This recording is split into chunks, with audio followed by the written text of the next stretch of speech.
एक छोटे से कस्बे में रहता था राहुल। 24 साल का लड़का। पढ़ाई में औसत, नौकरी में बार बार रिजेक्शन, घर में बस यही सुनाई देता, कुछ बन नहीं पाएगा, ये बस समय बर्बाद कर रहा है। राहुल के पास एक पुरानी हीरो साइकिल थी, लाल रंग की, जिसके हैंडल पर पेंट उतर चुका था, चेन कई बार टूट चुकी थी और सीट इतनी घिस गई थी कि बैठते ही चरमराती थी। लेकिन राहुल उस साइकिल को कभी फेंकने को तैयार नहीं हुआ। वजह, वो साइकिल उसके पिता की आखिरी निशानी थी। हर सुबह 5 बजे राहुल उस साइकिल पर सवार होकर शहर की तरफ निकलता। 32 किलोमीटर की दूरी, एक तरफ जाना, एक तरफ आना। क्यों? क्योंकि उसने एक छोटी सी ऑनलाइन दुकान शुरू की थी। लोकल हैंडमेड अगरबत्ती, अगरबत्ती स्टैंड और कुछ छोटे छोटे अगरबत्ती होल्डर। ऑन ऑर्डर मिलते थे, लेकिन बहुत कम। ज्यादातर दिन तो 150 से 200 रुपए ही कमाते। लोग हंसते थे, अरे भाई, इतनी मेहनत में क्या मिल रहा है, एक स्कूटर ले ले या फिर नौकरी ढूंढ। राहुल बस मुस्कुराता और कहता, बस अभी तो शुरुआत है। एक दिन बारिश में उसकी साइकिल की चेन टूट गई। बीच रास्ते में खड़ा हो गया। फोन में बैटरी खत्म, आसपास कोई दुकान नहीं। वो साइकिल को कंधे पर उठाकर चलने लगा। 7 किलोमीटर पैदल, भीगता हुआ, थकता हुआ। रात को घर पहुंचा तो मां ने देखा और आंसू रोकते हुए कहा, बेटा, अब बस कर, तेरी जान जा रही है।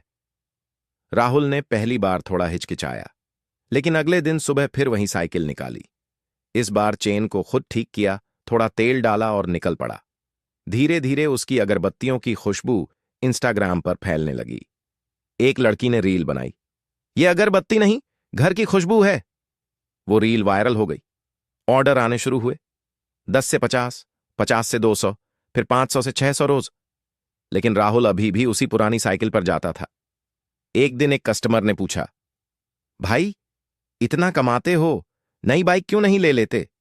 राहुल ने हंसते हुए कहा, यह साइकिल मुझे याद दिलाती है कि मैं कहां से शुरू हुआ था। जब तक ये चल रही है, मैं कभी नहीं भूलूंगा कि मेहनत का असली मतलब क्या होता है। 6 महीने बाद एक बहुत बड़ी कंपनी ने उसे मैसेज किया, हम आपके प्रोडक्ट्स को अपने 200 स्टोर्स में रखना चाहते हैं। राहुल ने पहली बार रोया, लेकिन वो आंसू खुशी के थे। उसने जवाब दिया, ठीक है, लेकिन एक शर्त है, मैं अभी भी खुद डिलीवरी करूंगा, कम से कम शुरुआती कुछ महीने। आज भी राहुल हर सुबह 5 बजे उसी पुरानी साइकिल पर निकलता है। अब वो साइकिल थोड़ी चमक रही है, क्योंकि उसने इसे नए सिरे से पेंट करवाया है। लेकिन हैंडल पर वही पुराना टेप है, जिस पर लिखा है, जब तक सांस है तब तक कोशिश है। दोस्त, जिंदगी में कई बार लगता है कि सब खत्म हो गया, लेकिन असली हार वही है जब तुम कोशिश करना छोड़ देते हो। तो अपनी पुरानी साइकिल को मत छोड़ना, वो तुम्हें याद दिलाती रहेगी तुम कितना दूर आ चुके हो। क्या तुम भी अपनी वो पुरानी साइकिल याद कर रहे हो जिसे छोड़ने का मन कर रहा है? बताओ तो। अभी भी वक्त है। चलो, फिर से पेडल मारते हैं।